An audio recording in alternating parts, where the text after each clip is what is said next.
శ్రీ మాత్రే నమః. ఉపనిషత్ దర్శిని 111 చాందోగ్యోపనిషత్తు తర్వాయి భాగం తృతీయ ప్రపాఠకంలో చతుర్దశ ఖండం. సర్వం కలిద్వం బ్రహ్మ తజ్జలానితి శాస్త్రోపాసీత అధకలు క్రతుమయ పురుషో యథాకృతు రస్మిన్లోకే పురుషో భవతి తదేతరః ప్రేత్య భవతి సకృతం కుర్వీత. నామరూపాత్మకమైన ఈ జగత్తంతా ఆ పరబ్రహ్మమే అయి ఉన్నాడు. సృష్టి స్థితి లయాలు మూడు ఆ పరబ్రహ్మములోనే కలుగుతున్నాయి. అందువల్ల అందరూ ఎంతో శాంతమైన మనసుతో పరబ్రహ్మను ఉపాసించాలి. ఆ పరమాత్మ సాక్షాత్తు యజ్ఞస్వరూపుడు. ఈ లోకంలో మానవుడు ఎలాంటి కర్మలు చేస్తాడో అందుకు తగిన పుణ్యలోకాలను మరణానంతరం చేరుకుంటాడు.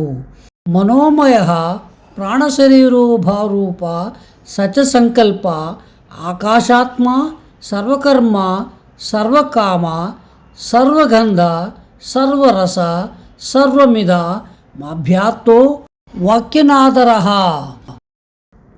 ఆ పరబ్రహ్మ మనోమయుడు, ప్రాణమే శరీరముగా గలవాడు, గొప్ప వెలుగుతో ప్రకాశించేవాడు, సత్య సంకల్పుడు, ఆకాశమే ఆత్మగా గలవాడు, సర్వకర్మలు సర్వకామములు సర్వరసగంధములు శబ్ద స్పర్శ రూప రస అన్నీ ఆ పరబ్రహ్మమే.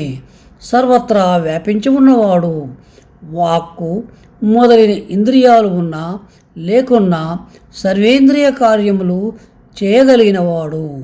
అందరి క్షేమాలు కోరుకునే ఆప్తకాముడు అవడం చేత ఆగ్రహం లేనివాడు, అనగా ఆగ్రహ శూన్యుడు. ఇవే విషయాలను ముండకోపనిషత్తులో 2:2-4లో సర్వజ్ఞ సర్వ విదైశ్యష మహిమాపుహి మనోమయ ప్రాణశరీరానేత ప్రతిష్ఠతోన్నే హృదయం సన్నిధాయ అని చదువుకున్నాం. వచ్చే మంత్రములలో మానవుని హృదయాంతరాళంలో నివసించే పరమాత్మ ఎంత సూక్ష్మంగా ఉన్నాడో శాండిల్యమని వివరిస్తున్నారు. ఏషామ ఆత్మాంతర్హృదయేణియాన్ వ్రీయేర్వాయువాద్వా శర్షపాద్వా శ్యామకాద్వా శ్యామకా తండులాద్వైషమాంతరహృదయే జయాన్ పృథివ్యా జయాంతరిక్ష జయాంతరిందో జయాన్యేభ్యో లోకోభ్య. మానవుని హృదయాంతరాలలో నివసించే పరమాత్మ నీ వార ధాన్యము మనకన్నా, వడ్ల గింజ మనకన్నా, ఆవాల గింజలోనున్న విత్తనం కంటే అత్యంత సూక్ష్మంగా ఉంటుంది.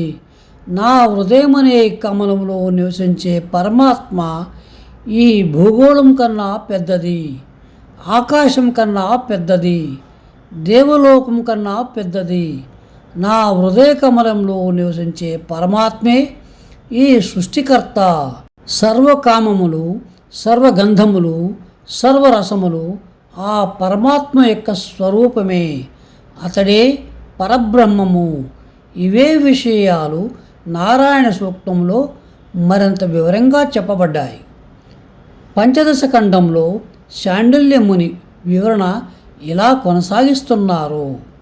అంతరిక్షోదరకోశో భూమిపద్మోన్న జీర్యత దిశో హస్య స్రక్తయోద్యో రస్యోత్తరం బిలం నయేష కోశో వసుధా నస్మిన్ విశ్వమిదం శ్రితం. ఈ విశాల విశ్వమంతా ఆకాశాన్ని ఉదరంగా అనగా కడుపుగా భూమిని పీఠంగా చేసుకుని ఉండడం వల్ల ఇది ఎప్పటికీ నశించదు. ఈ విశ్వానికి దిక్కులు మూలలు. ఈ విశ్వం యొక్క తూర్పు దిక్కు పేరు జుహు, దక్షిణ దిక్కు పేరు సహమాన, పడమటి దిక్కు పేరు రాజ్ఞి, ఉత్తర దిక్కు పేరు సభూత, స్వర్గము పైభాగము. ఈ విధంగా చెప్పబడిన విశ్వం సకల సంపదలకు ఆధారం. ఈ దిక్కులకు వత్సము అనగా దూడ వాయువు, వాయువును అమరముగా తెలుసుకున్నవాడు తన పుత్రుని ఆయుర్దాయము కొరకై వాయుదేవుని ఆరాధించుచున్నాడు. తన యొక్క సమస్త కోరికై ప్రాణదేవతను శరణు కోరుచున్నాడు. సృష్టిలో కనపడే అన్ని ప్రాణుల ప్రాణమే, అందువలననే ప్రాణమునే శరణము చెందితిని అని చెప్పబడింటిని. భూలోకమును, ఆకాశమును, స్వర్గమును శరణు పొందితిని.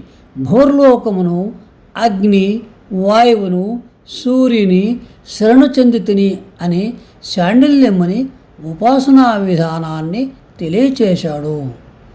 వచ్చే షోడశ సప్తదశ ఖండాలలో ఐతిరేయ మహిదాసముని యజ్ఞ సిద్ధాంతాన్ని గాయత్రితో పోల్చిన విధానాన్ని చూద్దాం. సశేషం. శుభం భూయాత్.